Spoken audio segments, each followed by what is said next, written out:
आप देख रहे हैं पीबीपी न्यूज़ और हम आए हैं जनार्दन पाटिल उर्फ जना मामा। लोग इन्हें प्यार से जना मामा कहते हैं और आज इनका जन्मदिन भी है। और पहले मैं अपने चैनल और अपनी टीम के तरफ से जन्मदिन की हार्दिक शुभकामना देता हूं आपको कि आप जियो हजारों साल, साल के दिन हो 50,000।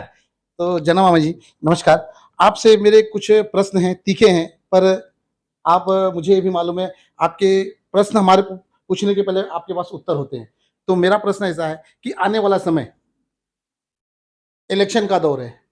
पहले कौन-सा इलेक्शन होगा ये आप बताइए। उसके बाद आने वाले समय में आपकी टीम और आप, क्या आपके परिवार से भी कोई खड़ा होगा या आपकी टीम की तरफ से भी कोई खड़ा होगा या आप खाली समर्थन करेंगे जिस तरह से आज निस्वार्थ सेवा कर रहे हैं आप? नहीं, हमारे परिवार से कोई नहीं खड़ा होगा।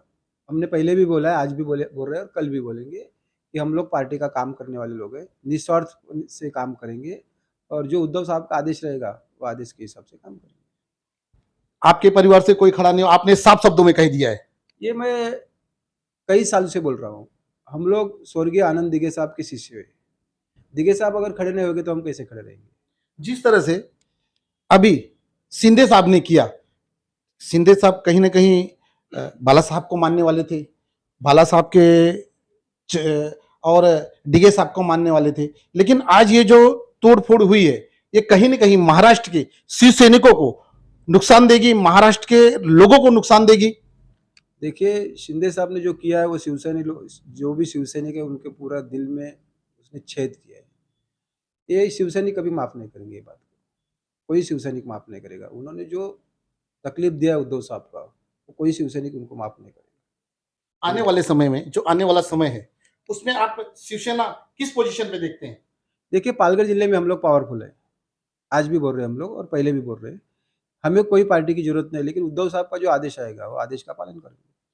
जैसे कि एक नाथ शिंदे जी अब ये कह रहे हैं कि हमने बरोबर किया, लेकिन उद्धव साहब ने कहीं न कहीं हमको छोड़ के, बाला साहब के सिद्धांतों को छोड़ के कांग्रेस के साथ में युति की, और जो कि बाला साहब कभी कांग्रेस को समर्थन नहीं करते थे। तो फिर ये 2-3 साल, 2 ढाई साल नगर रचना मंत्री रहे, वो कौन से पार्टी में थे? आज उनको याद आ रहा है, तो अढ़ाई साल काहे के लिए? फिर उसी टाइम पे छोड़ना चाहिए था। अढ़ाई साल तो नगर रचना मंत्री पद पे लिया ना, काम तो किया ना, तो फिर तभी छोड़ना चाहिए था। तभी अढ़ाई साल में कभी दिमाग में आया नहीं कि उद्धव साहब ने जो किया वो वाला साहब के विचार को धोखा दिया है। फिर अढ़ाई साल रहा क्यों उसमें? क्या कारण से रहे? एक बड़ा चेहरा है पालघर में आप, और मुझे ऐसा लगता है कहीं ना कहीं आपको भी प्रेशर आता होगा कि एक मुख्यमंत्री के खिलाफ, आप एक मुख्यमंत्री के खिलाफ आप कहीं ना कहीं कड़क शब्दों में और एकदम जैसे शिवसेना बाला साहब की जो राजनीति होती थी, बाला साहब के जो शब्द होते वो अपना रहे हैं। तो शिवसैनिक अगर ये बात नहीं करेगा तो वो शिवसैनिक माना ही नहीं जाएगा। डरपोक शिवसैनिक रहेंगे ना, उनको हम शिवसैनिक नहीं मानते।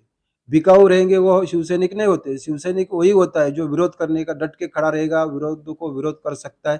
फिर वहाँ शिंदे होने दो या और कोई होने दो, अगर जहाँ गलत है तो गलत है।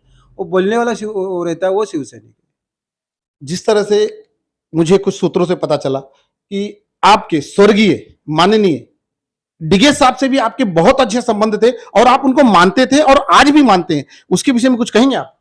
हाँ, दिघे साहब हमारे गुरु है ना, मैं बोला ना अभी आपको कि गुरु अगर जब खड़े नहीं रह सकते तो शिष्य कैसा खड़ा रहेगा? दिघे साहब को हमने गुरु माना है।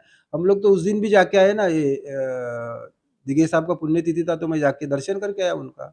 वहाँ तो सब लोग थे, शिंदे गुट के भी लोग थे, हाय हेलो किया और हमारा काम करके हम लोग निकल आए।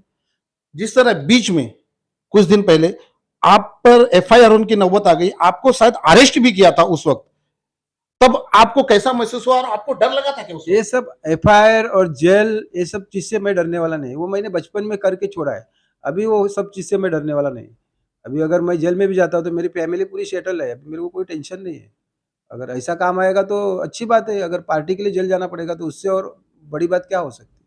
मतलब आप हर तरफ से झुकेंगे नहीं, और आपका कहना है कि ना तो मैं कभी इलेक्शन लड़ूंगा और ना मेरे परिवार से कोई लड़ेगा, लेकिन जब तक आपकी सांस चल रही है, आपका यही कहना है ना, जब तक आपकी सांस चल रही है तब तक आप शिवसेना को छोड़ने वाले नहीं है, आप बाला साहब की शिवसेना को कभी नहीं छोड़ेंगे, आपका यही कहना है ना? शिवसेना तो छोड़ेंगे नहीं, लेकिन शिवसेना को मजबूत करने का काम कर रहे हैं अभी हम लोग। शिवसेना छोड़ने का सवाल ही नहीं आता है, लेकिन शिवसेना को कैसा मजबूत करने का ये हमारा कोशिश रहेगा। अभी तो हम सेटल है, हमारे पास कुछ नहीं था तभी भी हम शिवसेना का काम कर रहे थे। आज क्या, आज भगवान ने दिया, हमें बहुत कुछ दिया है, तो पार्टी को तो हम खड़ा करेंगे और मजबूत करेंगे। पालघर में पार्टी तो मजबूत है और इससे ज्यादा और मजबूत करेंगे।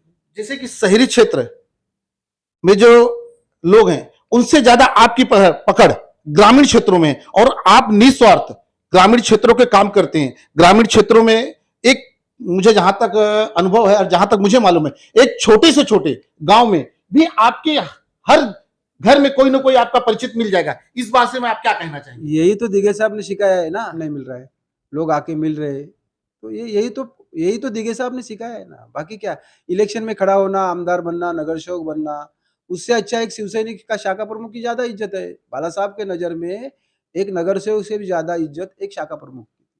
और आज मैं तो बहुत बड़े पद पे हूँ, तो मुझे कोई आमदार की या इलेक्शन लड़ने की क्या जरूरत है? जो मैं पद पे हूँ वैसी इज्जत है, और क्या मांगता है? देखिए, इसी के साथ मैं अपने शब्दों को विराम देने वाला हूं, लेकिन कहीं ना कहीं ये मैं मानता हूं कि कट्टर शिवसैनिक हो तो जना मामा जैसा, ये प्यार का नाम है उनका मामा, लेकिन उन्हें प्यार से लोग जनार्दन पाटिल बुलाते हैं। और आज इनका जन्मदिन है, इनके जन्मदिन पे इन्होंने हमें टाइम दिया, वक्त दिया, इसके लिए मैं इनका धन्यवाद करता हूं और अपने शब्दों को विराम देता हूं। जय हिंद, जय महाराष्ट्र। हो गया ना, अच्छा हो गया ना। मैं ज्यादा खींचा नहीं हूं। दे दो 5।